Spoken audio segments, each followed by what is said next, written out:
और इस वक्त हम लोग खड़े हैं मुरादाबाद इलाके में, जहां पर ये शहर विधानसभा सीट है और यहाँ के जो प्रत्याशी हैं वो अपने अपने पूरे दमखम लगाए हुए हैं, जोर लगाए हुए हैं कि किसी भी तरीके से जीत निश्चित तौर पर उनकी हो। लेकिन होगी तो एक की ही ना। बहुत सारे मुद्दे हैं और बहुत से ऐसे मामलात हैं जिनको जहन में रख कर के यहाँ के लोग, यानी जो वोटर्स हैं, हार्ड कोर वोटर्स, मैं एक बार फिर से कहता हूँ, जिनमें फ्रेश वोटर्स भी शामिल हैं, वो लोग वोट करने जाएंगे। लगभग 5.5 लाख की आबादी वाली ये विधानसभा सीट है मुरादाबाद शहर। जहां मैं पहुंचा तो मैंने एक अलग ही उत्साह, एक लोगों में अलग ही उमंग पाया। लगा कि जैसे कोई पर्व आने वाला है। लेकिन एक हकीकत और दूसरी तरफ सच्चाई इस बात की भी है कि नौजवानों से, युवाओं से जब बात की तो उन्होंने रोज़गार की, शिक्षा की, यानी तालीम की, सेहत की और अपने इलाके में ख़ास तौर से इस सीट पर जो बात की वो डेवलपमेंट की, जिससे अब तक ये इलाका अछूता नज़र आया। लोगों के क्या मुद्दे हैं, जनता अब क्या सोच करके, क्या फैसला करके आगे वोट देने जा रही है। 14 तारीख को जब दूसरे फेज़ का, दूसरे चरण का चुनाव होगा तो यहाँ मुरादाबाद में भी वोटिंग की जाएगी।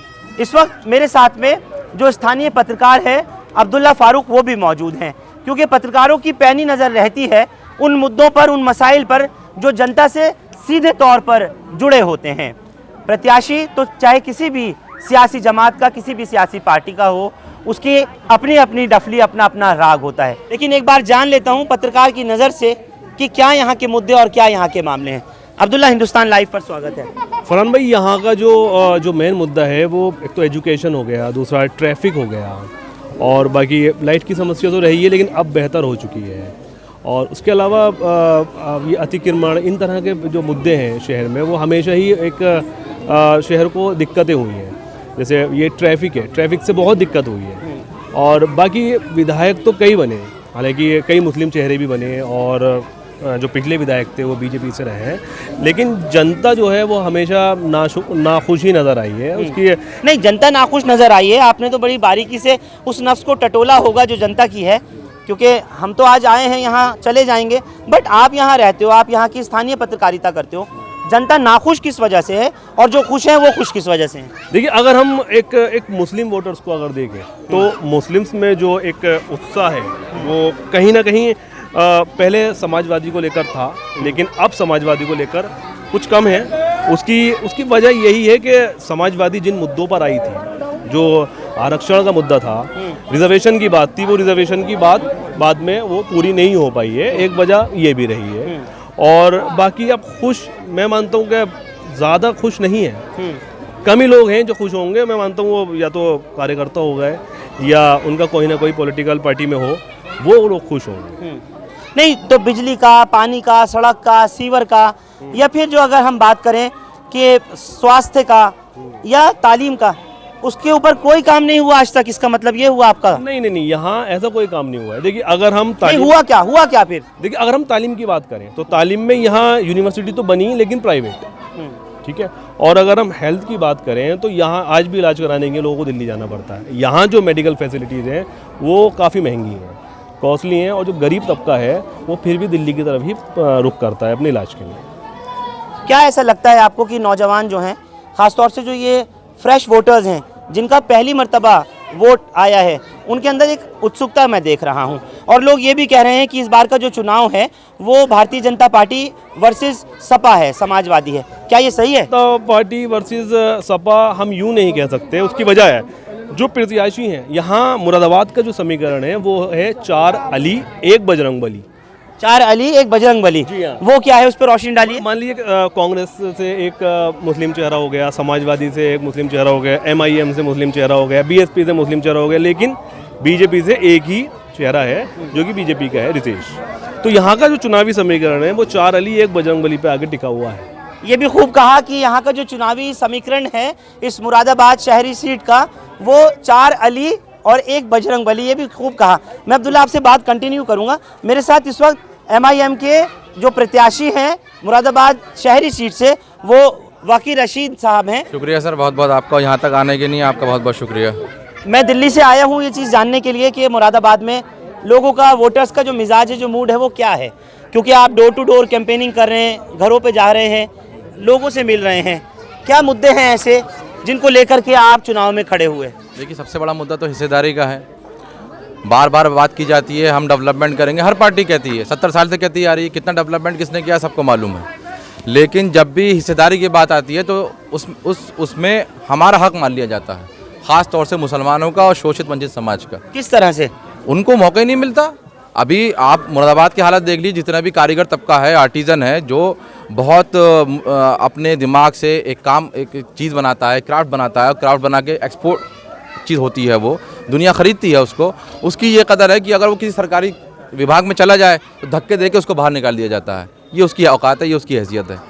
जिस इंसान की कदर विदेशों में हो रही है, उसके काम की कदर विदेशों में हो रही है, अपने ही देश में वो लतिया दिया जाता है, उसे 2 मिनट में लतिया देते हैं। दूसरा, जनता वोट आपको दे तो क्यों दे, किस बिना पे दे? देखिए, जनता को वोट इस वजह से करना चाहिए कि वो ये देखे कि कौन आदमी हमारी साथ है, संघर्ष में कौन है, उसकी ज़रूरत में कौन काम आ रहा है। आप ये नहीं कर सकते कि आप अमीरों को जो पैराशूट से टिकट दे दीजिए और आके आ रहा भैया हम नेता बन गए। अब ये वो दौर नहीं है, ये लोकतंत्र है। इस लोकतंत्र में एक प्रोसेस चला है 47 के बाद से, 70 साल गुजर चुके हैं। जनता की समझ में आ रहा है कि अब हमें वो नेता चाहिए जिसको हम फ़ौरन अपनी पकड़ में ला सके। दामन उसी का पकड़िए जिसका गिरबान पकड़ सकते हैं। अच्छा, तो जनता जो है, यानी ये बात मैं आपको भी इस बात पे साक्षी ज़रूर करना चाहूँगा कि ये जो इस वक्त MIM के कैंडिडेट हमसे बात कर रहे हैं, इनका साफ तौर पर कहना है कि नेता वही चुनिए कि आप जिसका मतलब दामन उसका पकड़िए कि जिसका आप गिरेबां पकड़ सकते हैं। आपका गिरेबां तक पकड़ लेंगे लोग? बिल्कुल। अगर हम काम ना करें, आप हमें उल्टा लटका दीजिए। जब तक समाज के लोग जो वोटर है, अगर वो इतना जागरूक नहीं है कि उसके वोट की कितनी ताकत है, वो सत्ता में बैठ के जो लोग बैठते हैं उनको अपने वोट की ताकत से हर 5 साल में बदल सकता है। ये बहुत बड़ी ताकत है। आज ये जमींदारी का या बादशाही निज़ाम तो है नहीं कि सत्ता हासिल करने के लिए एक दूसरे की गर्दन काटी जाए। तो हम लोगों को जागरूक कर रहे हैं, MIM लोगों को जागरूक कर रही है, मुसलमानों को जागरूक कर रही है कि आपके वोट की ताकत कितनी बड़ी है। आप इसको समझिए कि जब आप बटन दबाते हैं तो सत्ता हिल जाती है, तो बटन दबाना पड़ेगा पतंग का। आपका मुकाबला किससे है? और ये बात मैं जनता के सामने ईमानदारी से पूछना चाहता हूँ, ये नहीं कि आपके सपोर्टर्स खड़े हैं, मैं जानना ये चाहता हूँ कि मुकाबले में आप अपने से किसको मानते हैं कि बिलमुकाबिल है? देखिए, जो लोग सत्ता की मलाई चाट रहे हैं सालों से, मुकाबला तो उन्हीं से रहेगा जो पूंजीपति हैं। नाम लीजिए। हाँ, बीजेपी से है, सबसे बड़ा मुकाबला बीजेपी से है। ठीक है। और देखिए, जब भी आपके सामने कोई होता है, आपका मुकाबला सबसे होता है। अब 11 कैंडिडेट खड़े हैं, उसमें हिंदू भी हैं, मुसलमान भी हैं, सब लोग शिवसेना के लोग भी खड़े हैं, सबसे मुकाबला है, सबको हराएंगे इंशाअल्लाह ताला। मतलब आपको इतना कॉन्फिडेंस है MIM पर। अब्दुल्ला, इस बात पे आपसे ज़रूर मैं जवाब लेना चाहूँगा। देखिए, मुझे लगता है कहीं ना कहीं इनकी बात से मैं सहमत हूँ। उसकी वजह ये है, जब जनता को विपक्ष की ज़रूरत थी NRC के टाइम पे, और भी तो कहाँ था ये विपक्ष? चुनाव के वक्त सब आ गए निकल के, समाजवादी से अखिलेश जी भी आ गए और सारी पार्टी आ गई, लेकिन उस वक्त कहाँ था विपक्ष? उस वक्त आपको समझ सकते हैं कि मतलब हमारे नेता छुपे हुए थे और आज भी छुपे हुए हैं, लेकिन सिर्फ चुनाव लड़ने के लिए आ गए। तो कहीं ना कहीं जनता के अंदर आज भी वो बात है कि ये जो हमारे लीडर्स हैं, ये उस वक्त कहाँ थे समाजवादी के। तो आप एक पत्रकार हैं, एक प्रतिष्ठित पत्रकार हैं, कभी आपने ये सवाल उनसे नहीं पूछा? कभी आपने अपने इर्द गिर्द नहीं इन लोगों को टटोला? जो बात आज बड़ी दबी हुई आवाज़ में आप कह रहे हैं, ये तो आप बड़ी खुल के उस वक्त भी पूछ सकते थे। नहीं, हमने उस वक्त भी पूछा था। हाँ, फिर हमने क्या जवाब मिला एक पत्रकार होने के नाते? भाई, आप समझते हैं पत्रकारों को सबसे इजी जो चीज़ मिलती है वो धमकी। आपको धमकी मिली थी? हाँ, बिल्कुल। किससे? अब आप नाम मत खुलवाइए। नहीं, बताइए ना, पहली बात बताइए। धमकी। और दूसरी बात यह है कि पत्रकार अगर किसी की भी मुखालफत करता है तो उस पे बिकाऊ होने का धक्का सबसे पहले लगता है। आप बिकाऊ को छोड़ चाहे दीजिए, वो फेवर का लगे सवाल या किसी का सवाल देखिए, बिकाऊ का नहीं है। मैं बता दूं, देखिए, इस जगह पर आकर के एक सवाल ये जरूर बनता है, पत्रकार को जिंदगी मौत से बिल्कुल डर नहीं लगना बिल्कुल चाहिए। नहीं लगता। आपको धमकी अगर किसी ने दी, आप मुद्दों की बात उठा रहे थे, मुद्दों की बात हमने उठाई, तो आप डर गए या आप थाने तक गए शिकायत की? हम देखिए, ऐसा है, ऐसी नौबत नहीं आई। हम अपना काम करते रहे, हम आज भी करते हैं और हम हमेशा करते किस रहेंगे। पार्टी की तरफ से धमकी मिली? आप खुद मत खुलवाइए, वो बात जब ये खत्म हो गई तो खत्म हो गई। अच्छा। हाँ, लेकिन अभी भी पिछड़ा हुआ है इलाका बुनियादी सुविधाओं से, पूरी तरह से मूलभूत सुविधाओं से यहाँ दूर है। नहीं, देखिए, इलाका जो है वो तो सुविधाओं से दूर रहेगा, लेकिन सुविधाएं रहित जो है, जिन्हें सुविधाएं मिली हुई हैं, वो हमारे लीडर्स को, नेता को, जो हमारे नेता होते हैं, चाहे वो किसी भी पार्टी के हों, वो तब तक तो संघर्ष करते हैं जब तक उन्हें गद्दी की ज़रूरत होती है। जब उन्हें गद्दी मिल जाती है तो वो फिर भूल जाते हैं। जो पिछली पार्टियां रही हैं, सब ले लो, बीएसपी ले लो, जो भी पार्टीज रही हैं, वो उन्होंने बुनियादी काम नहीं करे। मुस्लिम्स को, अगर मुस्लिम्स की बात करें या अल्पसंख्यक की बात करें, तो यहाँ सबसे जो बेसिक नीड है वो आरक्षण की है, रिजर्वेशन की है। कोई बात करता है रिजर्वेशन किसको दिलाने के लिए? भाई मुस्लिम्स को। मुस्लिम ओबीसी में जनरल में है, जबकि सच्चर कमेटी की रिपोर्ट में कहा गया था कि देश में मुसलमानों का हालत दलितों से ही बदतर है। अब दलित एससी में होता है और उसी के साथ काम करने वाला, उसको आरक्षण नहीं मिलता है। किसी लीडर ने कभी ये बात उठाई? मतलब रिजर्वेशन का सबसे बड़ा मुद्दा है आपका मतलब लेकिन है। मुस्लिम्स को नहीं पता। हमारे मुस्लिम नेता उसको अवेयर ही नहीं करते कि तुम्हारा ये भी मुद्दा है। वो सिर्फ ये कहते हैं कि देखो वो वाली पार्टी तुम्हें मार देगी तो तुम हमें वोट दे दो, बीजेपी तुम्हारे साथ ये कर, मतलब डरा कर के वोट हासिल करने वाली बात है। बिल्कुल सही कह रहे हैं। अब तक हमारे वोट को ये मुद्दा नहीं, अब तक हमारे वोट को ये समझा गया कि हमारा वोट हर किसी को दे सकते हैं, हम फ्री का वोट है। हमारा वोट एक तरीके से खैरात में हम देंगे, लेकिन अब हमें AIM को चुनना है अपने विकास के लिए। अगर हम देखेंगे तो हमारे शहर में इलिटरेसी है, अनएम्प्लॉयमेंट है, इस लेवल पे कोई बात उठाने वाला ही नहीं है। किसी को समझ ही नहीं आ रहा कि यहाँ के युवा को जॉब चाहिए। लेकिन आपको लगता है MIM उठाएगी ये मुद्दा उठाएगी, बिल्कुल उठाएगी। यहाँ पर हमारे पास पढ़े लिखे लोग जो लिटरेट हैं, इस आवाज़ को उठाने के नहीं है, वो है हमारे वकील साहब। अगर हम देखें, इससे पहले आप कहाँ थे? इससे पहले हम समाजवादी को सपोर्ट करते थे, लेकिन हमने देखा कि हमारी आवाज़ ही नहीं उठी। जब NRC का मुद्दा उठा तो देश में हमारे बैरिस्टर साहब ने पार्लियामेंट में बिल फाड़ा उसको, तो हमारा नेता कौन है हमें समझ में आ गया उस दिन। ये बताइए आप। अब एक जज्बात से भी जुड़ाव की लड़ाई ऐसे लगता है कि समझ में आ रही है, लेकिन आज का जो वोटर है वो डिजिटल वोटर है। और क्योंकि ये कहना इसलिए भी बहुत ज़रूरी होगा कि आज के टाइम में लोग इतने बाशऊर हैं, उनको मालूम है कि वो किसको वोट देने जा रहे हैं। दूसरा, जो जनता से जुड़े हुए जो बुनियादी समस्याएं हैं उनका समाधान आज तक किसी ने नहीं किया, ऐसे यहाँ के मुरादाबाद शहर विधानसभा के लोग कह रहे हैं। हालांकि कहने को ये शहर है, लेकिन अभी रास्ते में जब मैं आ रहा था, दिल्ली से यहाँ पहुँचा हूँ, तो जिस तरीके के हालात देखे हैं, गलियाँ देखी हैं, जो चौक चौराहे और कूचे देखे हैं, वो मुझे लगे नहीं कि एक शहर के हैं। यानी जितना विकास होना चाहिए था शायद वो नहीं है, और यही वजह है कि ये लोग बदलाव चाहते हैं, ये लोग अब परिवर्तन चाहते हैं। मैं ठीक हूँ? बिल्कुल ठीक है, बिल्कुल सही फरमाया आपने। देखिए बात क्या है, बात यह है कि हम लोग ये देख रहे हैं लगातार कि जब भी कोई मुस्लिम इशू आता है, देखिए कभी किसी ब्राह्मण को लिंच तो किया नहीं जाता, कभी किसी ठाकुर को लिंच तो किया नहीं जाता, किया किसे जाता है? मुसलमान को किया जाता है ना। तो जब आप उसका सुरक्षा की व्यवस्था करेंगे, उसका उत्थान करेंगे, उसको सुरक्षा प्रदान करेंगे। लेकिन उत्तर प्रदेश में तो 2017 के बाद से, जब से योगी आदित्यनाथ आए हैं, तब तक कोई दंगा नहीं, कोई अपराध नहीं, कोई अपराधी। अरे नहीं सर, दावा तो यही है। नहीं, दावा कुछ भी करते रहे। खुद जो उनकी होम मिनिस्ट्री ने NCRB का डाटा देख लीजिए, 4000 से ऊपर से लो इंटेंसिटी हेट क्राइम करे हैं उन्होंने। हमारी मॉब लिंचिंग अभी अल्ताफ को मार दिया, अभी अल्ताफ को मारा सर, पुलिस की कस्टडी में मार दिया अल्ताफ को।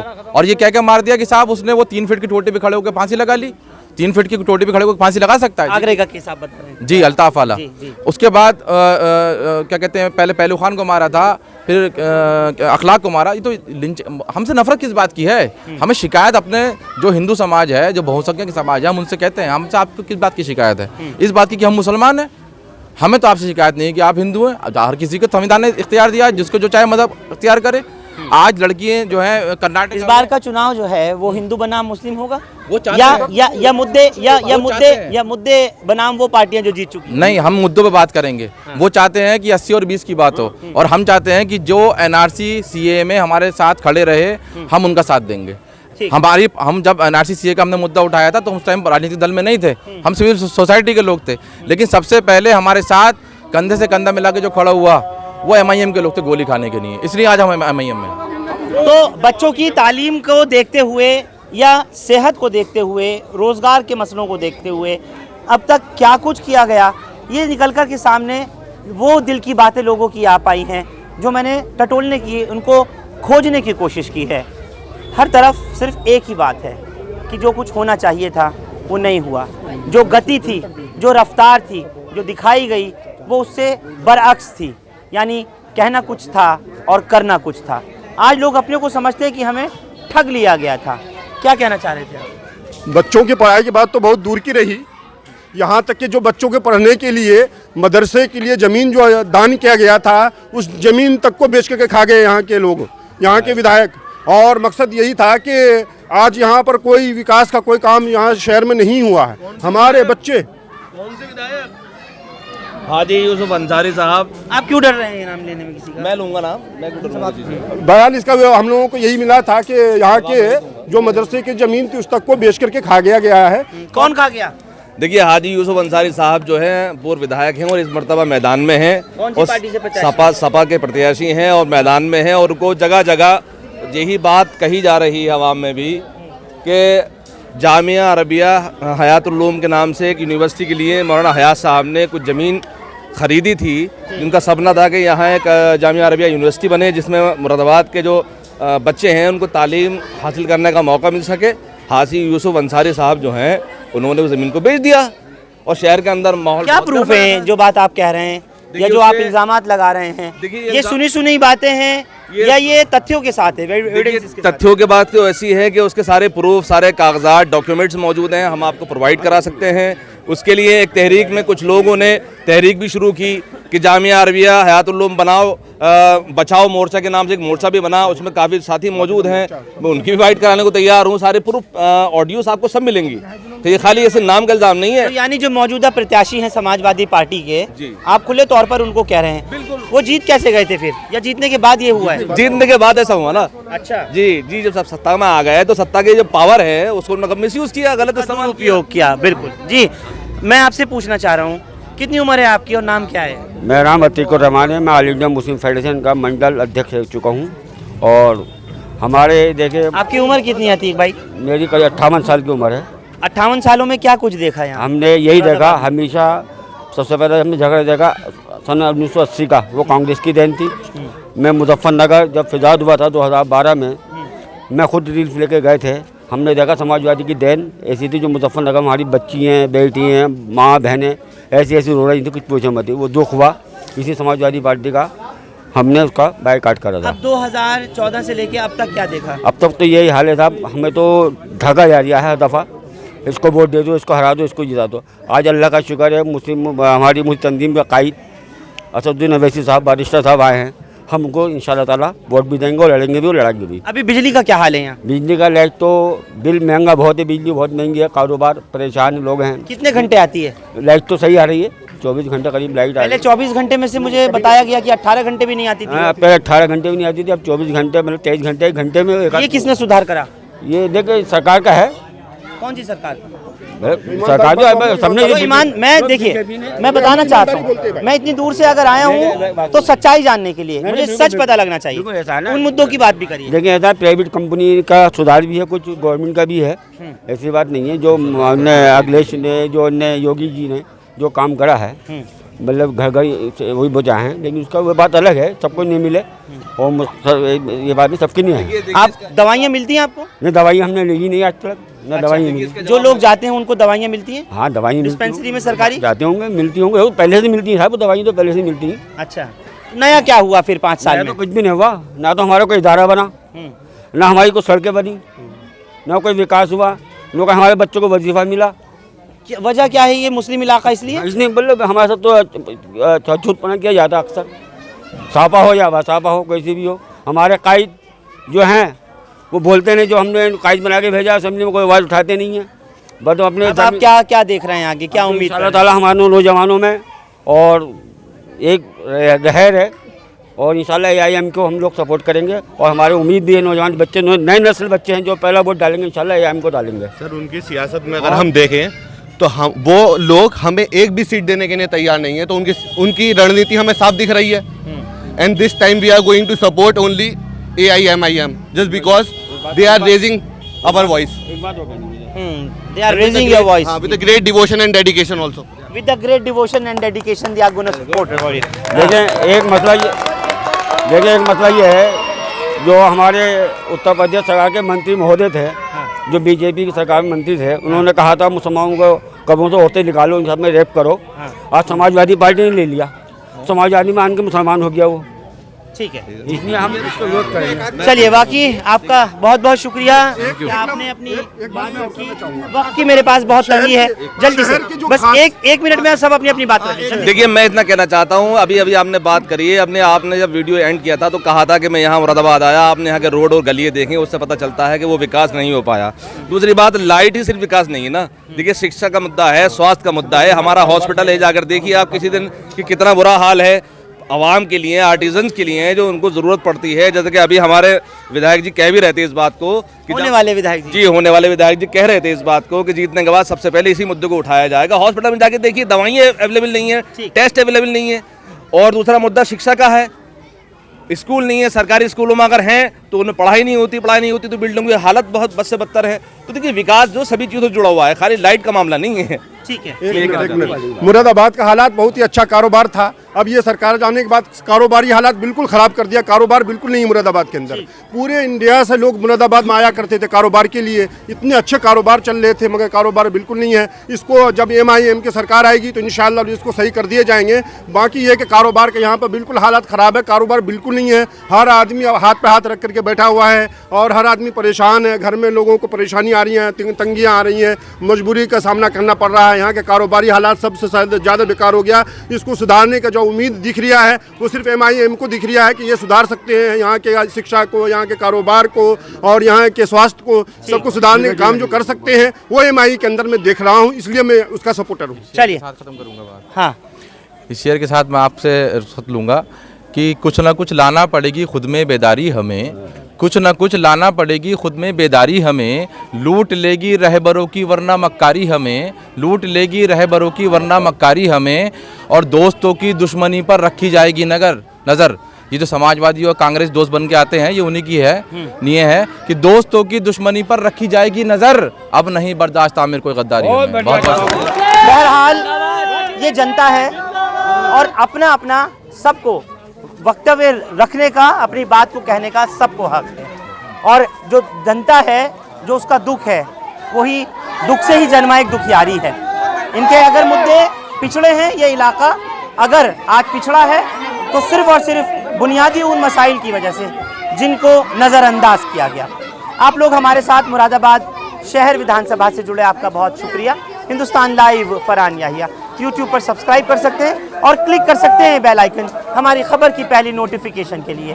फेसबुक पर हमारा page Hindustan live Farhan Yahiya follow और लाइक कर सकते हैं। बहुत बहुत शुक्रिया साथ जुड़ने के लिए। Thank you for now.